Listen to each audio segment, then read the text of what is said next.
Marcus Chin stood at attention in the grand throne room of the Zephyrian Empire, his human military uniform looking stark and simple among the flowing robes and glittering armor of the alien dignitaries. The crystalline walls stretched impossibly high above him, casting rainbow patterns across the assembled crowd of various alien species. He had been summoned here for what the Empire called the selection ceremony, though he had little understanding of what that truly meant. The Emperor Valdris, a towering figure with 4 arms and skin that shifted between deep purple and silver, raised his primary hand for silence. His voice resonated through the chamber with an otherworldly harmonic quality that made Marcus's bones vibrate slightly.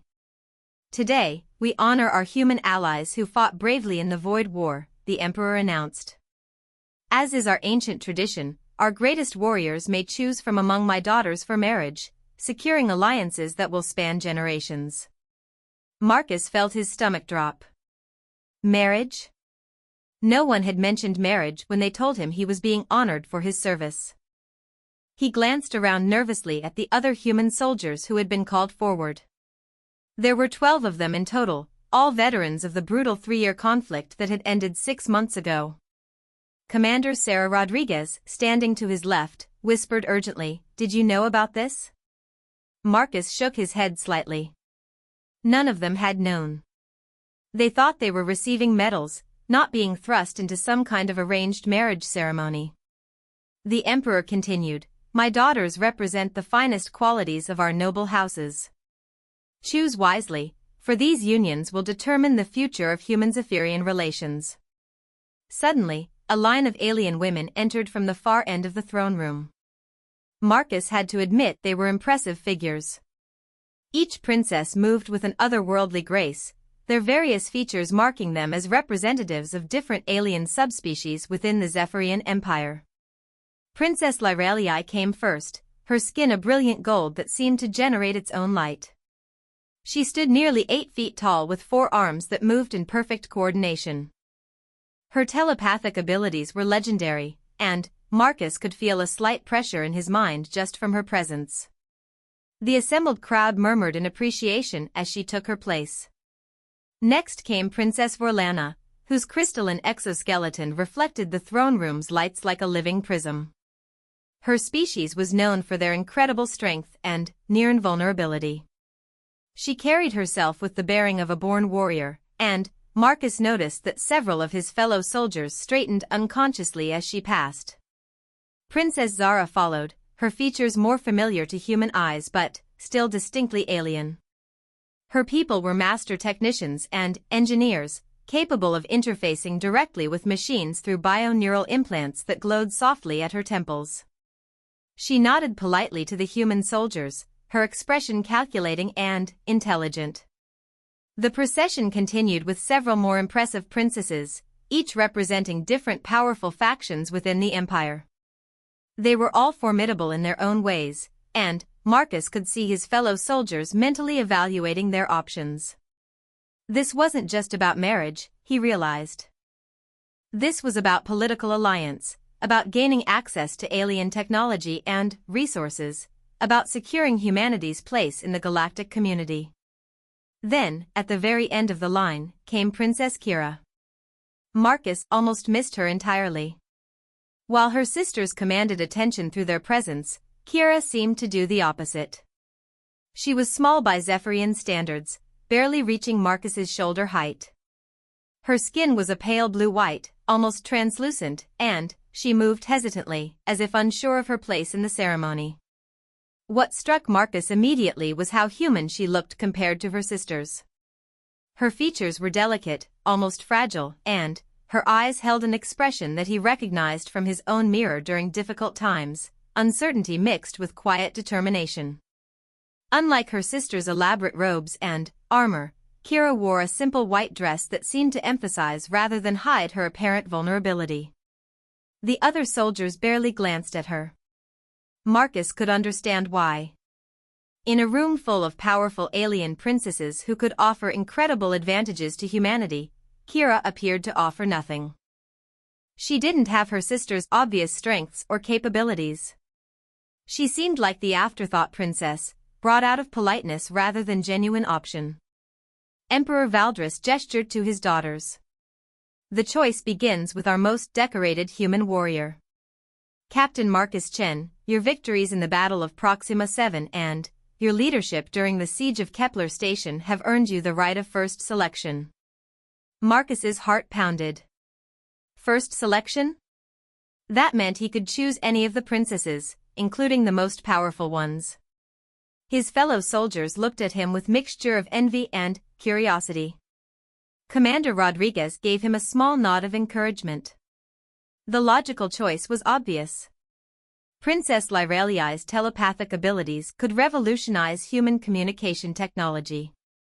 Princess Vorlana's warrior culture could help train Earth's military forces. Princess Zara's technical expertise could advance human technology by centuries.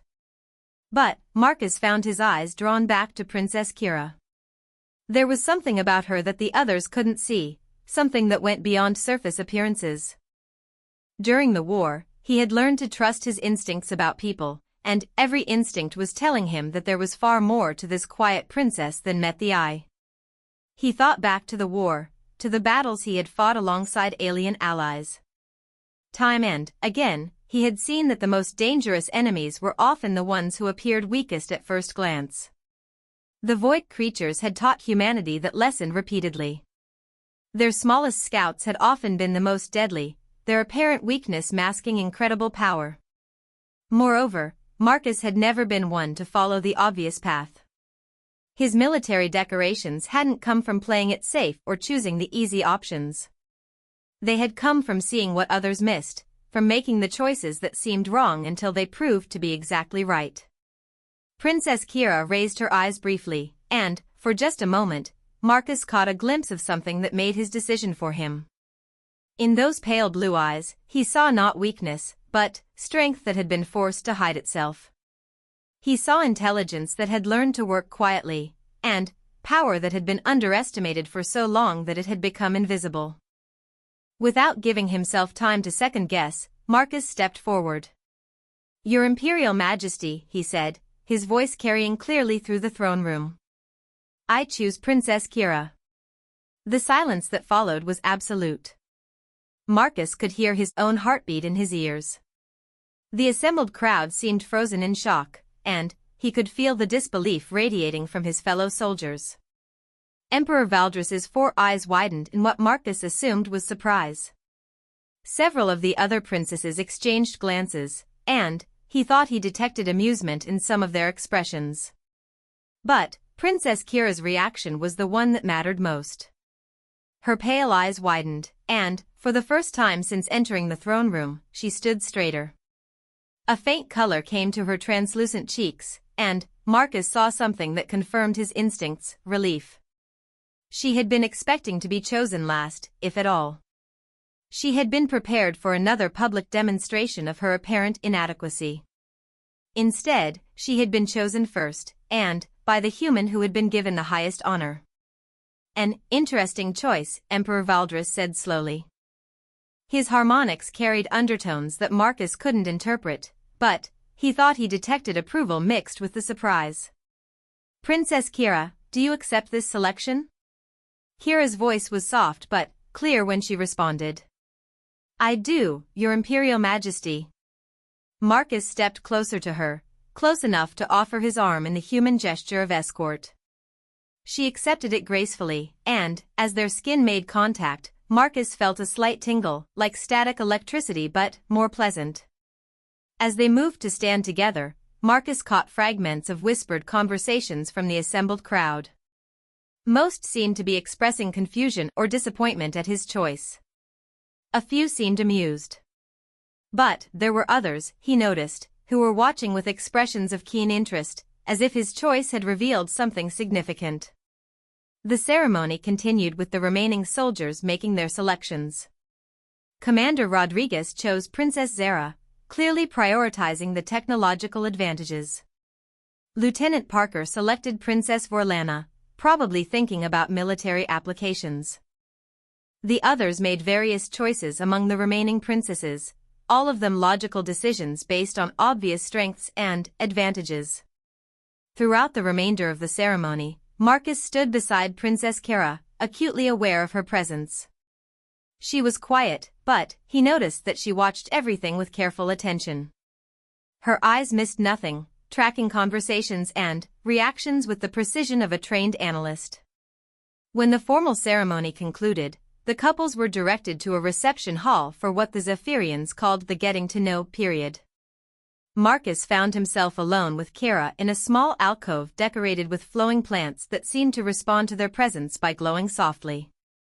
"Why?" Kira asked simply, her voice barely above a whisper. Marcus considered his answer carefully. "Because everyone else was looking at what they thought they could see," he said finally. "I learned during the war that the most important things are usually hidden." Kira studied his face for a long moment. "And what do you think you see that others don't?"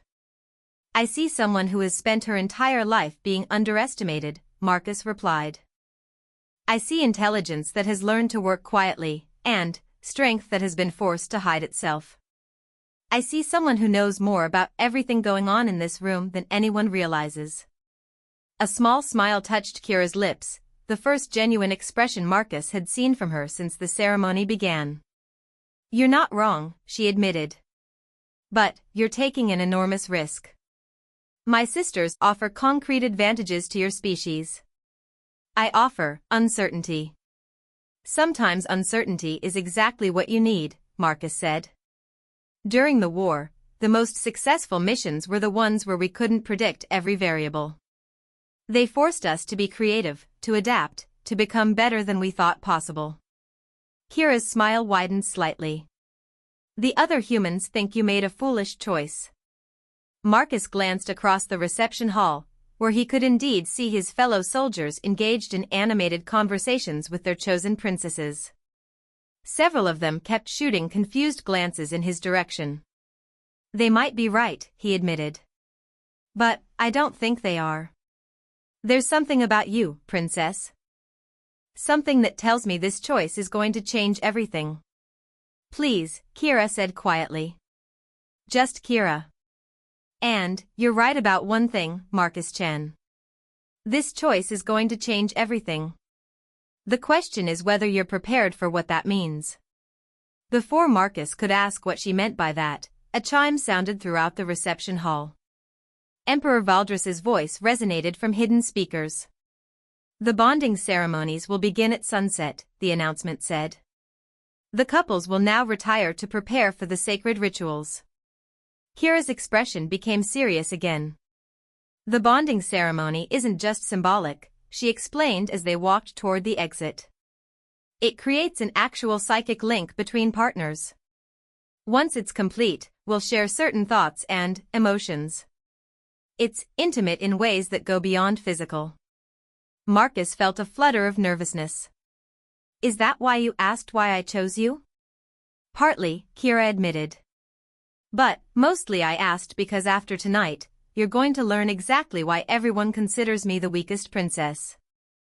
And I wanted to understand your reasoning before you discovered whether you were right or completely wrong." As they reached the corridor where they would separate to prepare, Kira stopped and looked up at Marcus. "Whatever happens tonight, whatever you learn about me, I want you to know that no one has ever chosen me first for anything. Thank you for that." She walked away before Marcus could respond, leaving him standing in the corridor with the distinct feeling that he was about to discover something that would reshape everything he thought he knew about the Zephyrian Empire, about power, and about the quiet princess who had just thanked him for seeing what others had missed. The sun was beginning to set through the crystalline windows, casting long shadows down the alien corridors. In a few hours, Marcus would be bound to Princess Kira in ways he couldn't fully understand. And, despite her warnings, despite the uncertainty, despite the shocked reactions of everyone around him, he found himself looking forward to discovering exactly what hidden strengths lay beneath her apparent weakness. The war had taught him to trust his instincts about people. Tonight, he would learn whether those instincts had led him toward the alliance humanity truly needed, or toward a mistake that would haunt him for the rest of his life. The preparation chambers were unlike anything Marcus had ever experienced. The walls seemed to breathe with a gentle rhythm, and the air itself felt charged with some kind of energy that made his skin tingle. Alien attendants helped him out of his military uniform and into ceremonial robes that felt like they were woven from liquid starlight. "The bonding ceremony is sacred to our people," explained THYSS, the elderly Zephyrian who had been assigned to prepare him. THYSS had pale green skin marked with intricate tattoos that seemed to move when Marcus wasn't looking directly at them. It connects souls across species barriers. Very few outsiders have ever participated. Marcus adjusted the unfamiliar weight of the ceremonial robes. "What should I expect?" THYSS paused in his preparation of various oils and crystals. "That depends entirely on who you have chosen to bond with," he said carefully. "Each princess carries the spiritual essence of her bloodline. Princess Lyreliai's line grants enhanced mental abilities. Princess Vorlana's provides increased physical capabilities. Princess Zara's offers technological integration. And Princess Kira's line?" Marcus asked. The attendant's hands stilled completely. For a long moment, he didn't answer. When he finally spoke, his voice carried a strange mixture of caution and respect. "Princess Kira's bloodline is unique," THYSS said slowly. "Her abilities have been dormant since childhood. Many believe she inherited nothing from her ancestors. Others..." He trailed off, shaking his head.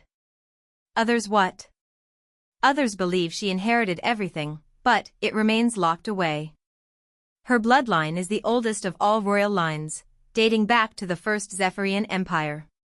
If the old stories are true, her ancestors possessed abilities that made all others seem insignificant by comparison."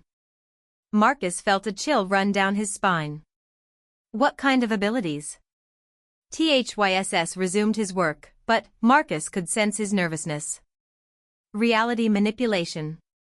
Time dilation. Dimensional sight. The power to see and alter the fundamental forces that hold the universe together.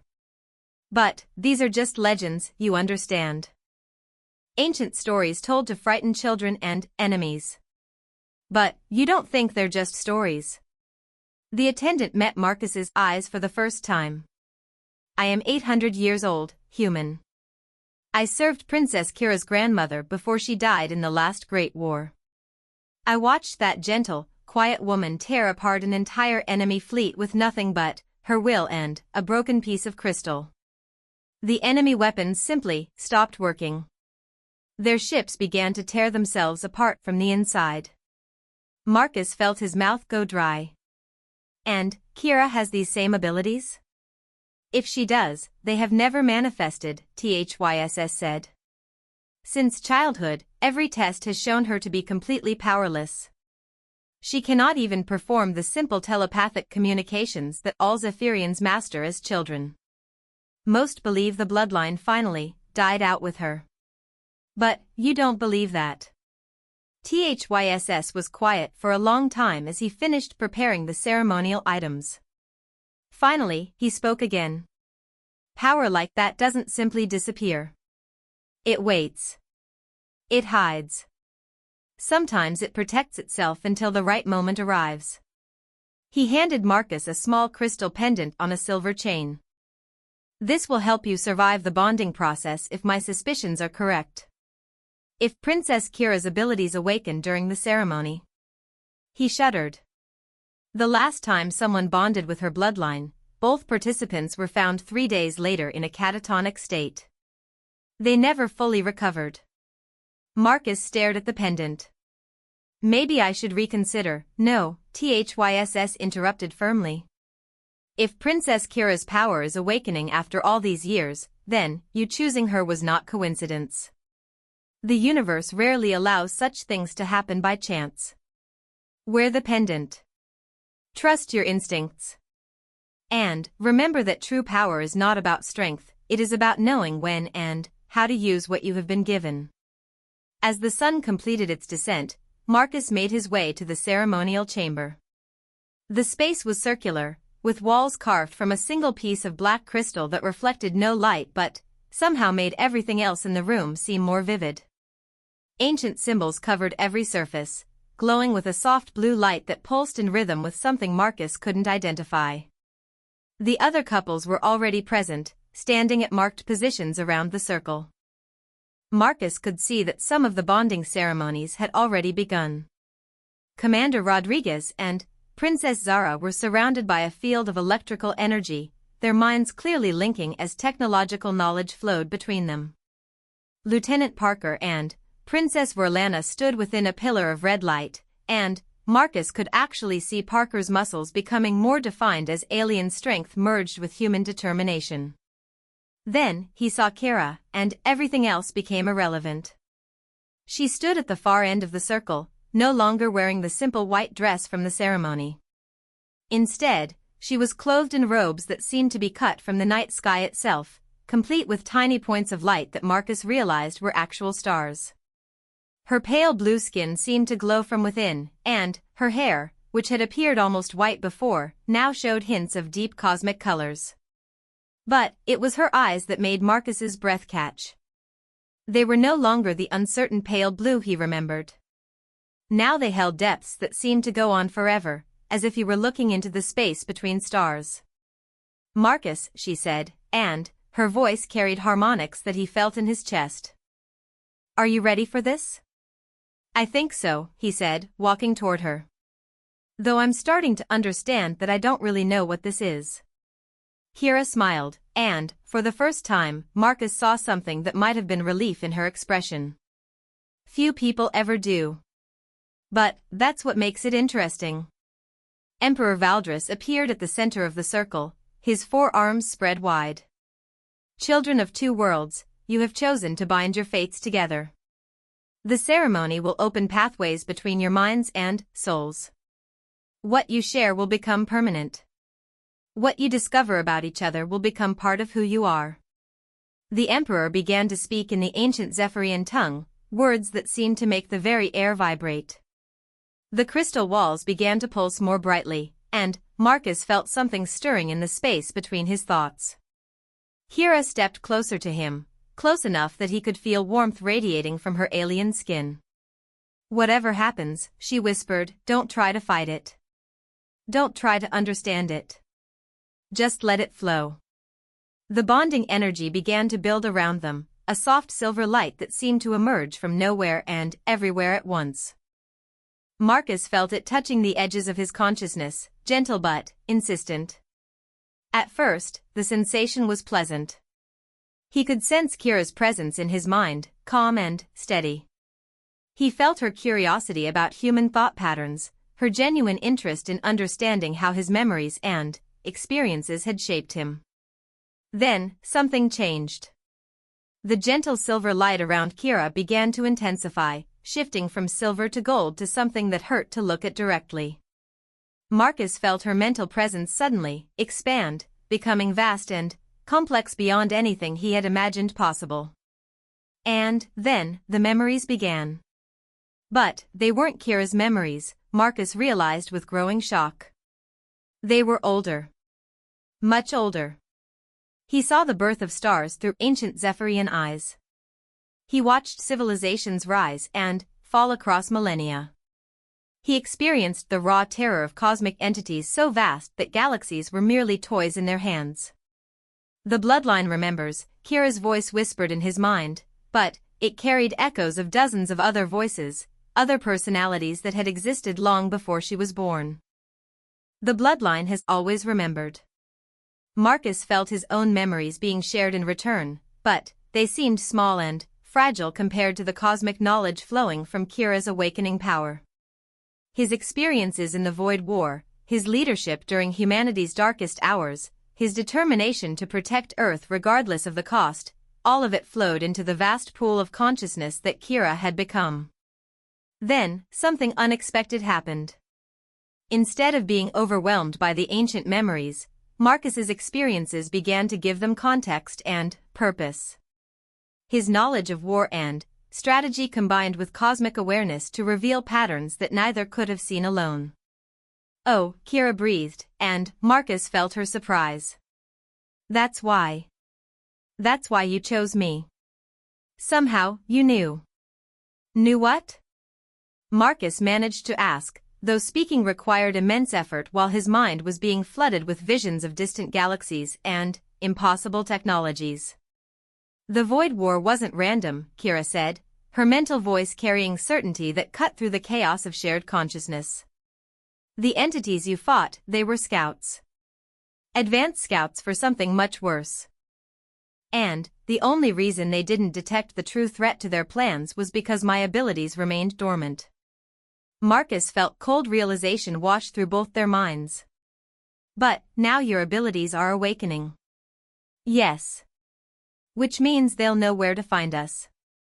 The real war is about to begin, and everything humanity has faced so far was just preparation. The bonding energy around them reached a crescendo, and Marcus felt something fundamental shift in his understanding of reality. He could see the quantum threads that connected all things, the probability streams that flowed through time, the delicate balance of forces that kept the universe stable.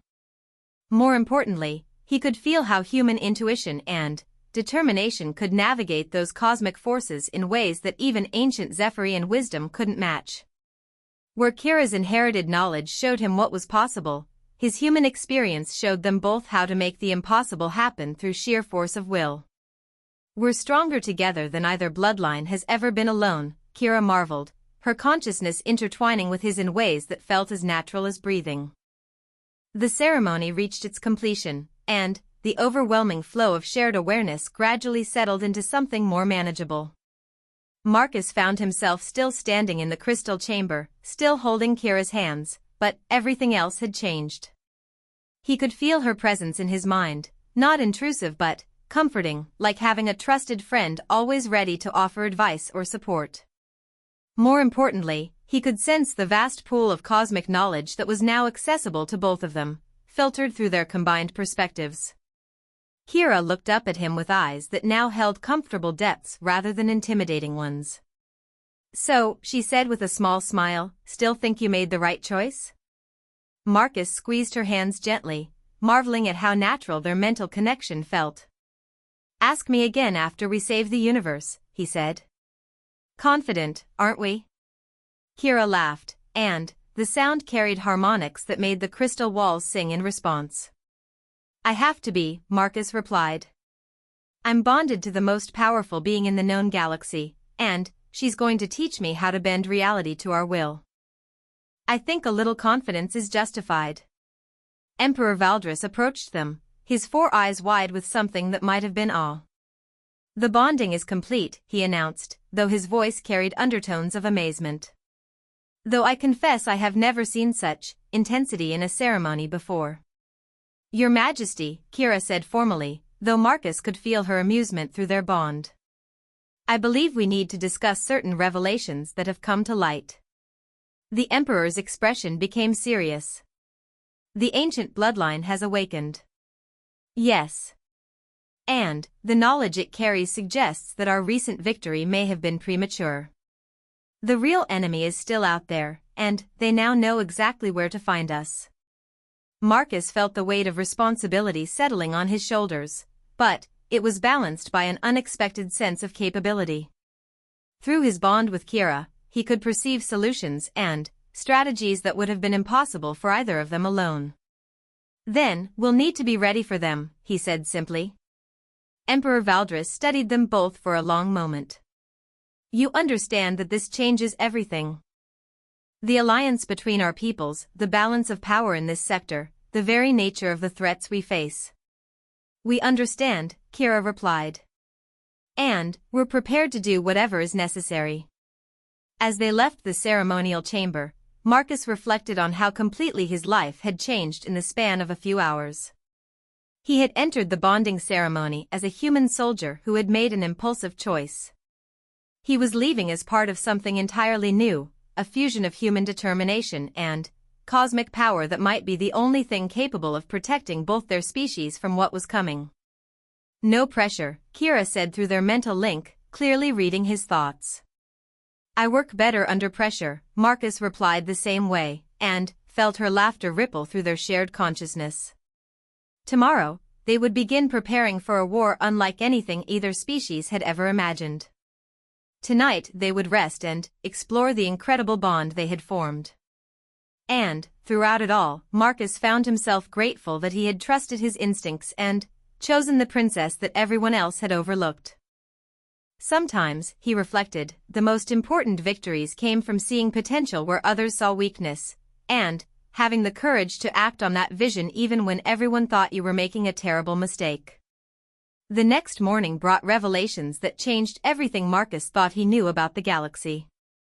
He woke in chambers that had been prepared for the newly bonded couples, but his first conscious moment wasn't his own awakening. It was feeling Kira's awareness expand as she accessed memories that had been locked away for generations. Through their bond, Marcus experienced flashes of cosmic history that made human civilization seem like a brief moment in time. He saw the rise and fall of the First Zephyrian Empire, the wars against entities that existed between dimensions, and, most disturbing of all, he saw the reason those wars had ended. They didn't win, Kira whispered aloud, though her mental voice carried much more complex emotions than her spoken words could convey. My ancestors didn't defeat the void entities. They made a bargain. Marcus sat up in bed, feeling the weight of inherited knowledge settling into his consciousness. What kind of bargain? Kira's eyes were distant, seeing events that had occurred thousands of years before either of them was born. The entities would retreat beyond the galactic rim and stop their advance into our reality, but only as long as the bloodline that could truly threaten them remained dormant. My family has been living under a cosmic protection agreement for millennia. And, now that your abilities have awakened? The agreement is void, Kira said simply. They'll come for us. All of us. Marcus felt a chill that had nothing to do with the temperature in their chambers. Through their bond, he could sense the vast scope of the threat they now faced. The void entities weren't just powerful, they existed partially outside normal space-time, making them nearly impossible to fight with conventional weapons or tactics. How long do we have? He asked. Kira closed her eyes, and Marcus felt her consciousness expand outward, touching probability streams and temporal currents that his human mind could barely perceive. 6 months, perhaps 7. They're already gathering their forces at the galactic rim. When they move, it will be with overwhelming power. A soft chime announced visitors, and Emperor Valdris entered along with several of his advisors.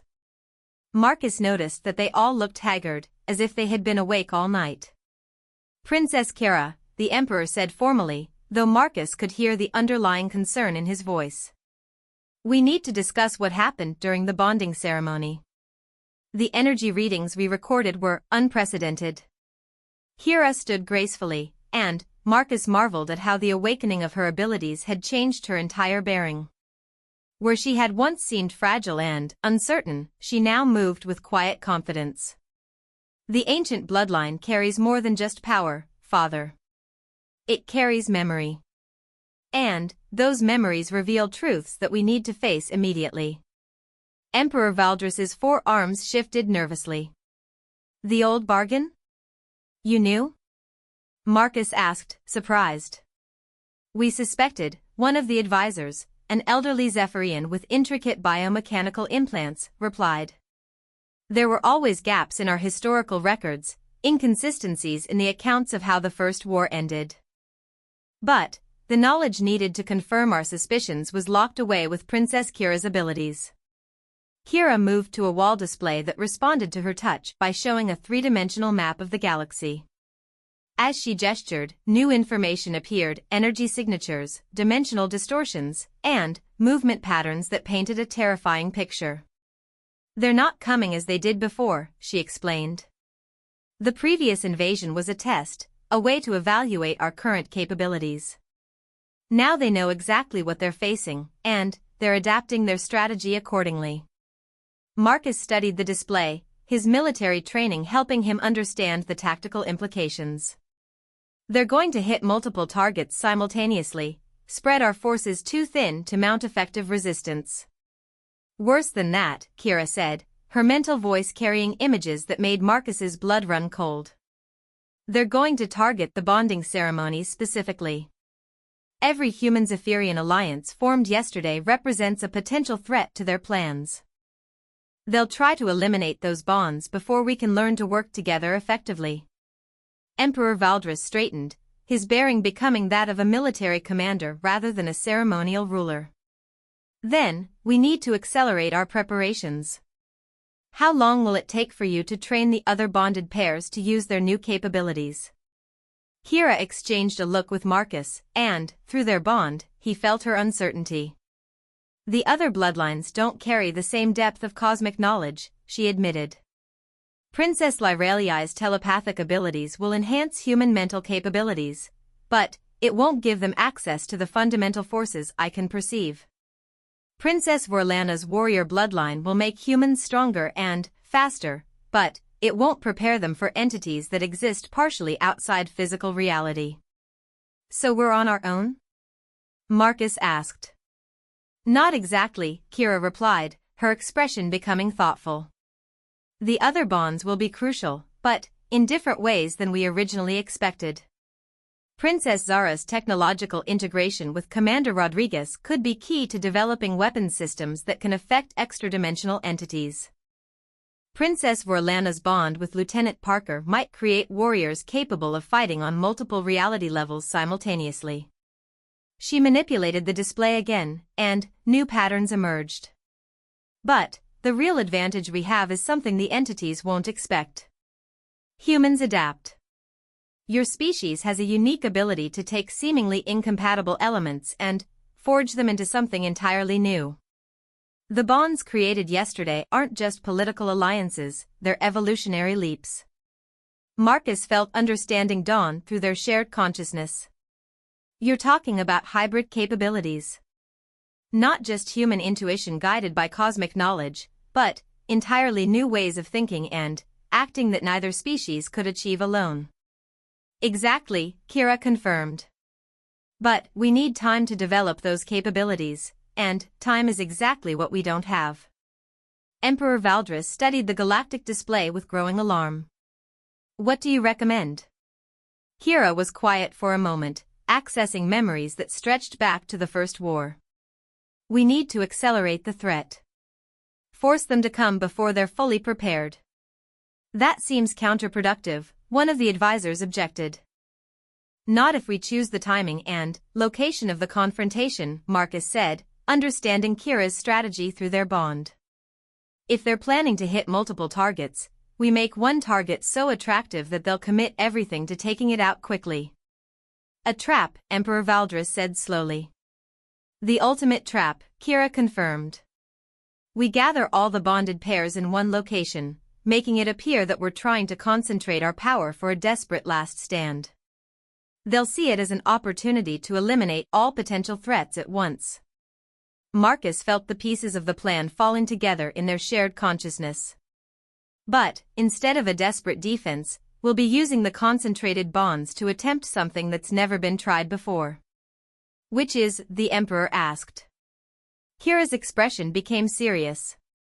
We're going to try to bond not just individuals, but entire species. Create a permanent psychic link between humanity and the Zephyrian Empire that will allow us to share knowledge, capabilities, and consciousness on a galactic scale. The silence that followed was profound. Marcus could feel the magnitude of what Kira was proposing. It would fundamentally change both species, creating something that was neither fully human nor fully Zephyrian but something entirely new. The risks, one advisor began, are enormous, Kira agreed.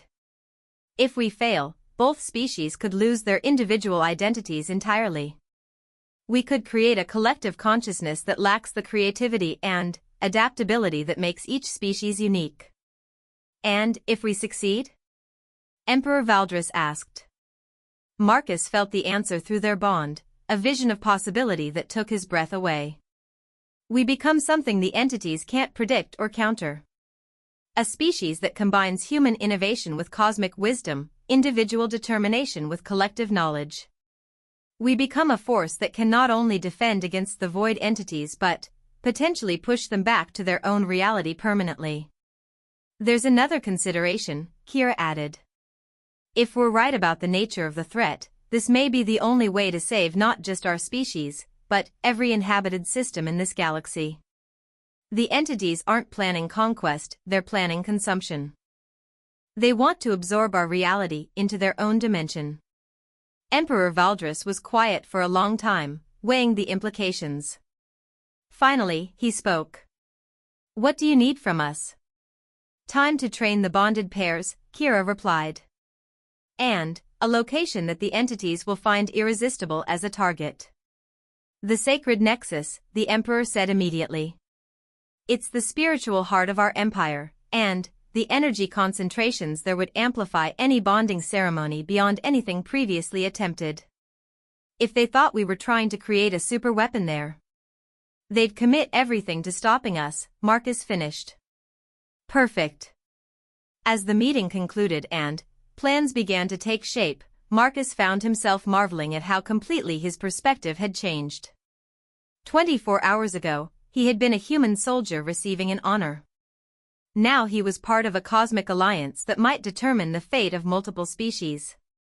But what struck him most was how right this all felt.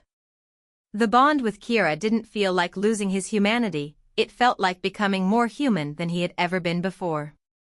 Her cosmic knowledge didn't diminish his individual thoughts, it gave them context and power he had never imagined possible.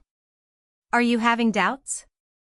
Kira asked through their mental link as they prepared to begin training with the other bonded pairs. About the plan? No, Marcus replied the same way.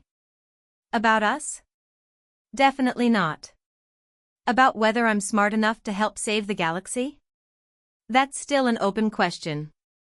Intelligence isn't the issue, Kira assured him. The entities are intelligent. What they can't replicate or understand is the human tendency to attempt impossible things just to see if they can be done. That's what's going to save us all. As they made their way to the training chambers where the other couples were waiting, Marcus reflected on the irony of his situation. Everyone had thought he made the worst possible choice by selecting the weakest princess.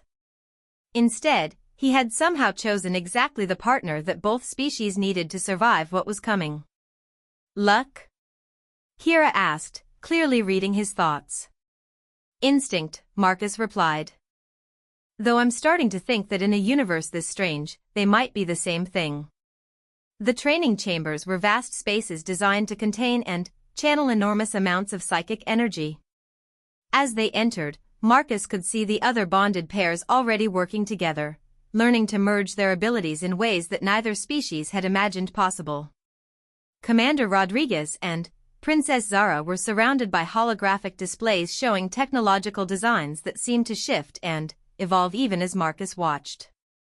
Lieutenant Parker and Princess Verlana moved through combat forms that blended human martial arts with alien combat techniques, creating something that was simultaneously familiar and completely new. Are you ready to find out what we can really do together? Kira asked aloud, her eyes bright with anticipation. Let's save the galaxy, Marcus replied, and stepped forward into their shared destiny. The real test was about to begin. The training facility at the Sacred Nexus defied every law of physics Marcus thought he understood. The space seemed to exist in multiple dimensions simultaneously, with corridors that led to rooms that should have been impossible to fit within the structure's exterior dimensions. Crystalline walls pulsed with energy that responded to thought and emotion, creating environments that could simulate everything from the vacuum of space to the crushing gravity of neutron stars.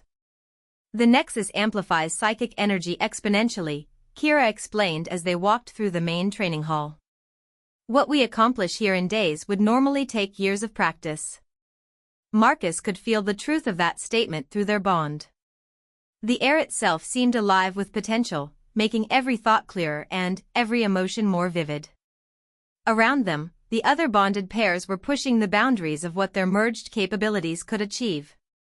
Commander Rodriguez and Princess Zara had created something that looked like a combination of laboratory and forge, where technology seemed to evolve and improve itself through their combined will.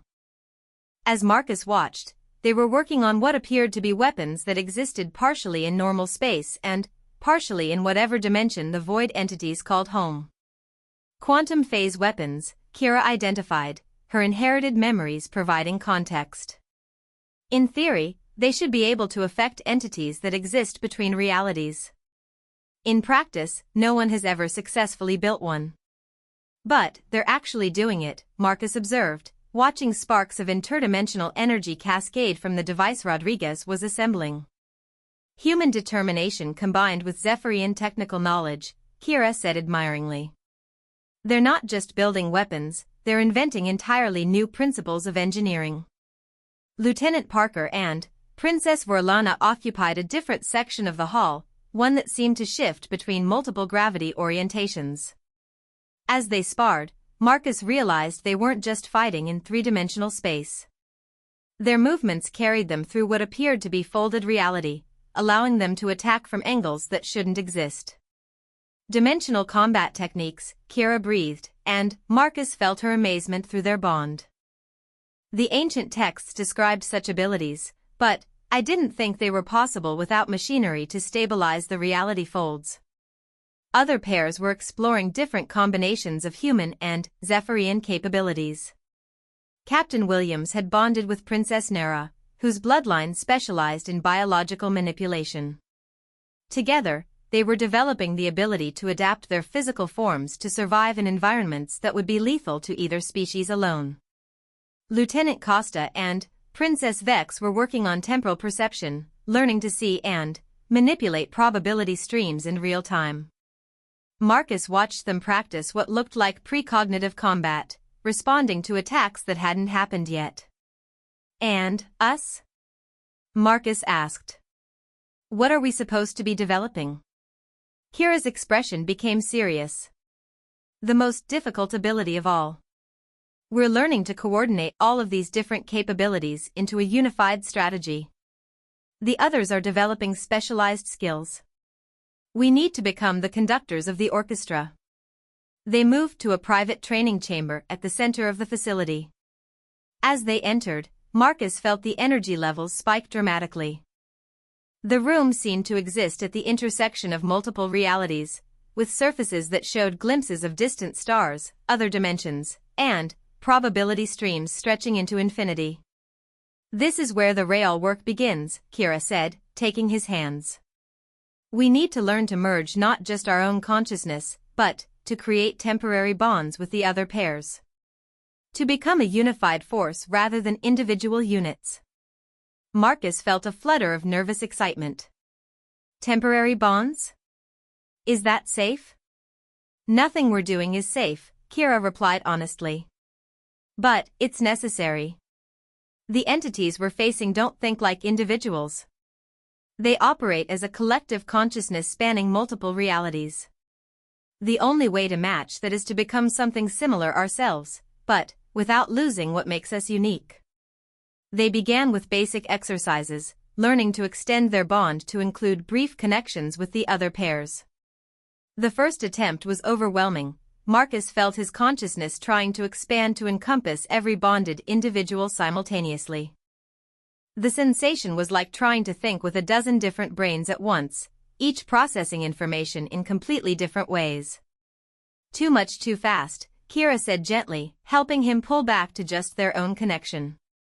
We need to build up gradually. They practiced for hours, slowly learning to create a network of consciousness that maintained individual identity while sharing knowledge and capabilities. Marcus discovered that his military training in coordinating multiple units translated surprisingly well to coordinating multiple minds. As the day progressed, they achieved their first successful group link. For just a moment, Marcus felt the combined consciousness of all 12 bonded pairs functioning as a unified entity.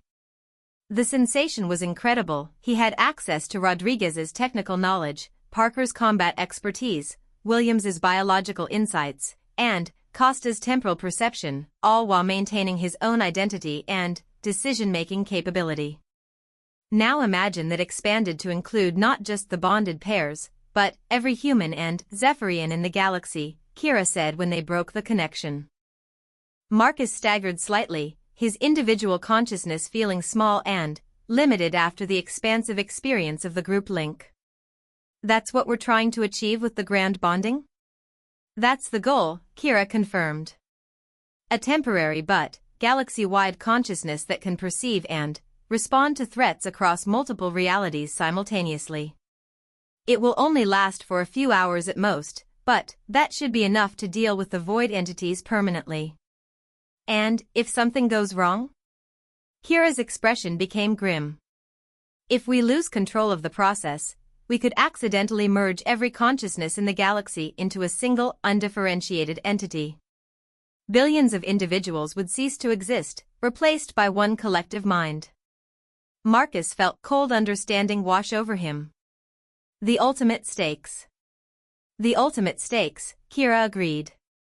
Their training was interrupted by an urgent chime echoing throughout the facility. Emperor Valdris's voice followed immediately. All bonded pairs to the command center immediately. We have contact.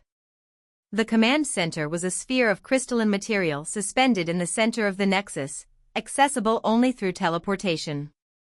As Marcus and Kira materialized inside, they found chaos. Holographic displays showed space around the galactic rim erupting with energy signatures that hurt to look at directly. They're coming, announced Admiral Terran, the Zephyrian military commander. 6 months early and with more force than our projections suggested possible. The displays showed a fleet that defied comprehension. Ships that existed partially in normal space and partially elsewhere, their forms constantly shifting between configurations. Energy readings that fluctuated wildly as the vessels phased in and out of reality. And, behind them, something vast and dark that the sensors couldn't properly resolve. How many? Emperor Valdris asked grimly. Impossible to determine accurately, Admiral Terran replied. They exist in multiple dimensions simultaneously. Our best estimate is somewhere between 10,000 and 10 million vessels, depending on how many realities they're operating in at once. Marcus felt the weight of the situation settling on all of them. Through the group bond they had been practicing, he could sense the fear and determination of the other pairs mixing together into a complex emotional matrix. Time to target? Kira asked, her voice steady despite the magnitude of the threat bearing down on them. 17 hours if they maintain current acceleration, the Admiral replied. Emperor Valdris turned to the assembled bonded pairs. Can you be ready for the grand bonding in 17 hours? Marcus exchanged glances with the others, feeling their collective uncertainty through the partial bond they maintained. They had been hoping for at least another week of training, preferably more. We'll have to be, Commander Rodriguez said firmly. The alternative is extinction. There's another complication, Princess Zara added, her technical expertise allowing her to interpret the sensor data in ways the others couldn't. The energy signatures they're generating are interfering with normal spacetime. The closer they get, the more difficult it will be to maintain the complex bonding process. So we can't wait for them to arrive, Lieutenant Parker concluded. We need to initiate the grand bonding while they're still far enough out that their presence won't disrupt the process. Kira nodded slowly. Which means we'll be attempting the most complex psychic ritual in galactic history while under direct attack from entities that can manipulate reality itself. No pressure, Marcus muttered, drawing a few nervous chuckles from the group. Actually, Kira said thoughtfully, accessing memories that stretched back thousands of years, there might be an advantage to that timing. The ancient texts suggest that the grand bonding is most effective when performed under extreme stress. Crisis situations break down the psychological barriers that normally prevent deep consciousness merger. Emperor Valdris studied the approaching fleet with a mixture of determination and resignation. Then, we proceed. All military forces will engage the enemy fleet when they reach the outer system, buying you as much time as possible for the ritual. Your Majesty, Admiral Terran interjected, our conventional forces won't be able to hold them for more than a few minutes. These entities destroyed entire star systems in the previous war. Then, We'll use those few minutes to save the galaxy, Marcus said simply. As the meeting concluded and final preparations began, Marcus found himself standing with Kira on an observation deck overlooking the sacred nexus. The ancient structure stretched away below them, its crystalline spires reaching toward stars that might not exist tomorrow. Are you afraid? Kira asked softly. Marcus considered the question seriously. Through their bond, she could feel his emotional state anyway, but she was asking for his conscious assessment rather than his subconscious reactions. Terrified, he admitted. But not of dying. I'm afraid of failing. Of making the wrong choice at the crucial moment and dooming everyone. You won't, Kira said with quiet certainty. How can you be so sure? Because you already made the right choice when it mattered most, she replied, taking his hand. Everyone expected you to choose based on obvious advantages, on clear benefits and logical reasoning. Instead, you chose based on potential you could sense but couldn't explain. That's exactly the kind of thinking we're going to need tomorrow. Marcus looked out at the stars, knowing that somewhere among them, an enemy beyond comprehension was racing toward their world. Any final words of cosmic wisdom before we attempt to save reality itself? Kira laughed, and the sound carried harmonics that made the crystalline walls around them ring like bells. Just one. In all the ancient memories I've inherited, in all the cosmic knowledge passed down through my bloodline, there's one consistent truth: the universe favors the bold. Not the powerful, not the wise, not even the prepared. It favors those who are willing to attempt impossible things for the right reasons. And our reason? Love, Kira said simply. Not just for each other, but for the life and consciousness and beautiful chaos that fills this galaxy. That's what the entities can't understand or replicate. That's what's going to save us all. As they prepared to return inside and finalize preparations for the grand bonding, Marcus felt a sense of rightness settle over him. Whatever happened in the next 17 hours, they would face it together. And, somehow, that made even the impossible seem achievable. The final battle for the galaxy was about to begin. The final hours before the grand bonding passed in a blur of preparation and mounting tension. Marcus found himself moving through the sacred nexus like a man in a dream, aware of every detail but somehow detached from the overwhelming magnitude of what they were about to attempt. The ritual chamber had been prepared at the very heart of the nexus, a space that existed at the intersection of multiple realities. Ancient Zephyrian technology had been combined with human innovation to create amplification systems that could theoretically extend their consciousness across the entire galaxy. Whether those systems would work, or whether the attempt would destroy everyone involved, remained to be seen. Status report, Marcus requested as he entered the Central Command area. Enemy fleet is 12 hours out, Admiral Terran announced grimly. They've accelerated beyond our projections. We're detecting reality distortions extending ahead of their main force. Which means? Commander Rodriguez asked, looking up from the quantum phase weapons she and Princess Zara had been fine-tuning. Which means they're already starting to affect local spacetime, Princess Zara explained.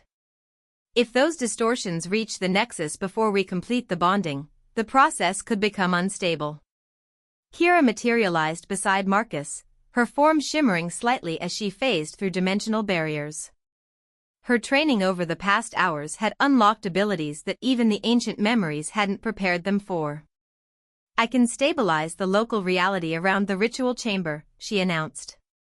But only for about 6 hours, and it will require most of my personal energy reserves. That means you'll be vulnerable during the actual bonding, Marcus realized. We'll all be vulnerable, Lieutenant Parker pointed out. He and Princess Vorlana had been working with the military forces, preparing defenses that could operate across multiple dimensional planes.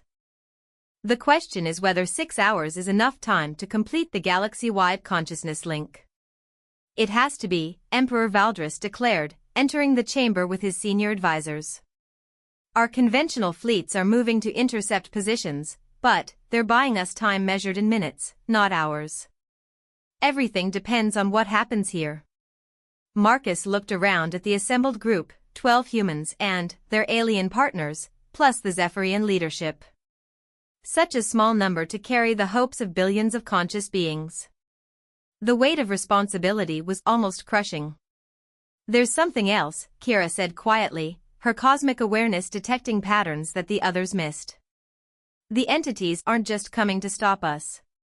They're coming to harvest us. The consciousness merger we're attempting, they want to corrupt it, turn it into a feeding mechanism that will allow them to consume every thinking being in the galaxy simultaneously. So if we fail? Marcus began. If we fail, we don't just die, Kira finished. We become the instrument of galactic genocide. The silence that followed was profound. Marcus could feel the fear radiating from every person in the room, human and alien alike. But, underneath the fear, he sensed something else: is determination that had been forged in the crucible of the Void War and strengthened through their bonding experiences. Then, we don't fail, he said simply. The next few hours were spent in final preparations. The bonded pairs practiced their group consciousness techniques until they could merge and separate smoothly. The technological systems were tested and retested. The ancient ritual components were prepared according to procedures that had been locked away for millennia. As the enemy fleet drew closer, reality distortions began to manifest throughout the star system. Space itself seemed to ripple and bend, creating visual effects that hurt to observe directly. Several outer planets simply vanished, not destroyed but translated into dimensions where they no longer had meaning. It's time, Emperor Valdris announced as alarms began sounding throughout the Nexus. The bonded pairs made their way to the ritual chamber, a vast spherical space lined with crystalline formations that pulsed with accumulated psychic energy. At the center, 12 platforms had been arranged in a complex geometric pattern designed to maximize consciousness resonance. Marcus and Kira took their position at the primary platform, the one that would serve as the focus point for the galaxy-wide merger. Around them, the other pairs assumed their designated positions, each representing a different aspect of the combined human-Zephyrian potential. Remember, Kira said as energy began to build in the chamber, the goal isn't to control the collective consciousness. It's to guide it, to give it purpose and direction while preserving the individual elements that make it strong. And, if the entities try to corrupt the process? Then, we trust that human stubbornness combined with cosmic wisdom will be enough to resist them, Kira replied with a smile that carried confidence she might not have felt. The ritual began with the individual pairs deepening their bonds, allowing their consciousness to merge more completely than ever before. Marcus felt his awareness expand to include not just Kira's cosmic knowledge but her alien perspective on existence itself. In return, he felt her experiencing the universe through human sensibilities, the drive to explore, to protect, to never give up even when facing impossible odds. As their merger deepened, they began to reach out to the other pairs. One by one, individual consciousness joined the growing collective. Rodriguez's technical precision merged with Parker's warrior instincts. Williams's adaptive capability combined with Costa's temporal awareness. With each new connection, the collective grew stronger but also more complex. Marcus found himself serving as a kind of conductor, using his military experience with coordinating diverse forces to help maintain harmony among the very different consciousness types.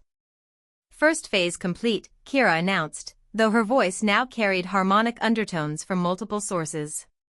Beginning galactic expansion. This was the moment that would determine everything. Using the combined will of the bonded pairs as a focus, they began to extend their consciousness outward, seeking to connect with every human and Zephyrian mind in the galaxy. The process was unlike anything Marcus had ever experienced. His awareness expanded at the speed of thought, touching minds on distant worlds, connecting human determination with alien wisdom across thousands of light years. He felt the consciousness of farmers on frontier worlds merging with Zephyrian artists creating beauty that transcended species. Military commanders found themselves sharing strategic insights with alien philosophers who had spent centuries contemplating the nature of conflict. But, as the collective consciousness reached its maximum extent, something went wrong. "They're here," Kira said urgently. "The entities are interfacing directly with our consciousness network." Marcus felt the intrusion immediately, a vast, cold intelligence that sought to transform their galaxy-wide merger into something hungry and destructive. Where the human Zephyrian collective represented cooperation and mutual growth, the entity presence carried only consumption and dominance. "They're trying to turn us into them," Rodriguez's voice echoed through the collective. "Converting the consciousness network into a harvesting mechanism." The battle that followed was unlike any conflict in recorded history. It wasn't fought with weapons or fleets, but with the fundamental nature of consciousness itself. The entities sought to impose their reality, one where individual minds existed only to feed a collective hunger. The human-Zephyrian merger resisted with every tool of creativity, determination, and hope they could summon. Marcus found himself at the center of the struggle, using his bond with Kira to coordinate the collective's response. Her cosmic knowledge showed him the entity's nature and weaknesses, while his human experience provided strategies they couldn't predict or counter. They can't understand sacrifice, he realized, sharing the insight through the collective. They can only conceive of taking, never giving. That's their weakness. The revelation sparked a transformation in the collective consciousness. Instead of trying to fight the entities directly, every connected mind began to offer something to their neighbors. Humans shared their adaptability and innovation. Zephyrians offered wisdom and cosmic perspective. Artists provided beauty, scientists shared knowledge, warriors offered protection. The wave of voluntary giving created something the entities couldn't process or corrupt. Their attempts to transform the network into a harvesting mechanism failed because there was nothing to harvest. Every mind was freely offering what it had to every other mind. "They're withdrawing," Kira announced, her awareness tracking the entity fleet as it began to phase out of normal spacetime. The collective consciousness is incompatible with their nature.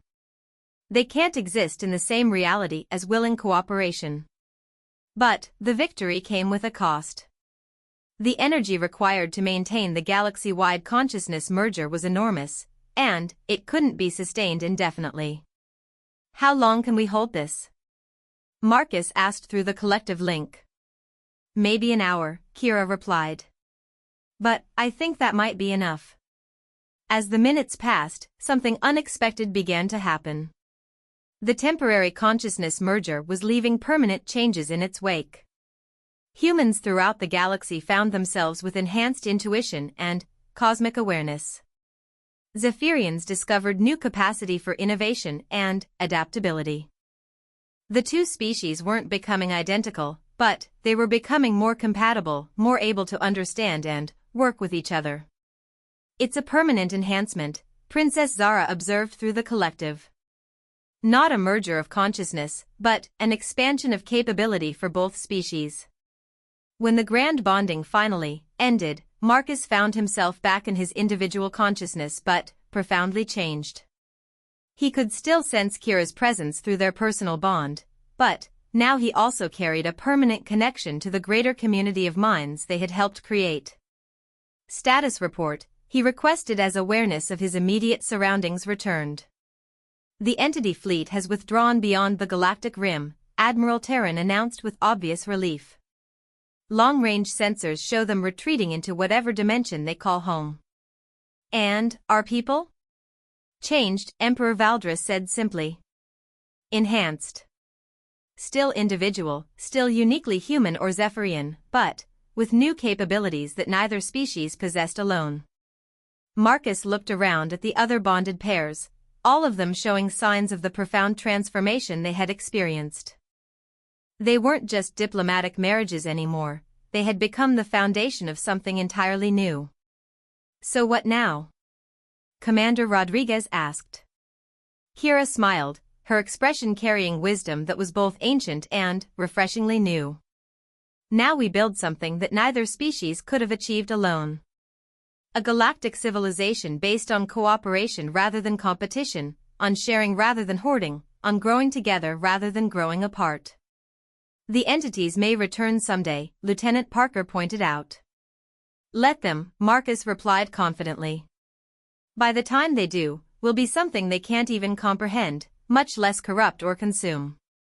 As they made their way out of the ritual chamber, Marcus reflected on the journey that had brought him to this moment. It had started with a choice that everyone thought was foolish, selecting the weakest princess when he could have had the strongest. Any regrets? Kira asked, clearly reading his thoughts through their bond. Just one, Marcus replied. I regret that it took a galactic crisis for everyone else to see what I saw in you from the beginning. And, what was that? That sometimes the most powerful choice isn't the obvious one. Sometimes the future belongs to those who are willing to trust in potential rather than just proven strength. Kira laughed, the sound carrying harmonics that made the crystalline walls of the Nexus ring like celebration bells. Well, human soldier, you certainly proved that theory correct. As they walked out into a galaxy forever changed by their choices, Marcus knew that their real journey was just beginning. They had saved countless worlds and billions of lives, but, more importantly, they had created the foundation for something that could grow and evolve for millennia to come. The weakest princess had become the strongest ally. The most foolish choice had become the wisest decision. And, a human soldier who trusted his instincts had helped create a future that neither species could have imagined alone. Sometimes, Marcus thought with satisfaction, the best victories were the ones that seemed impossible until someone decided to try anyway.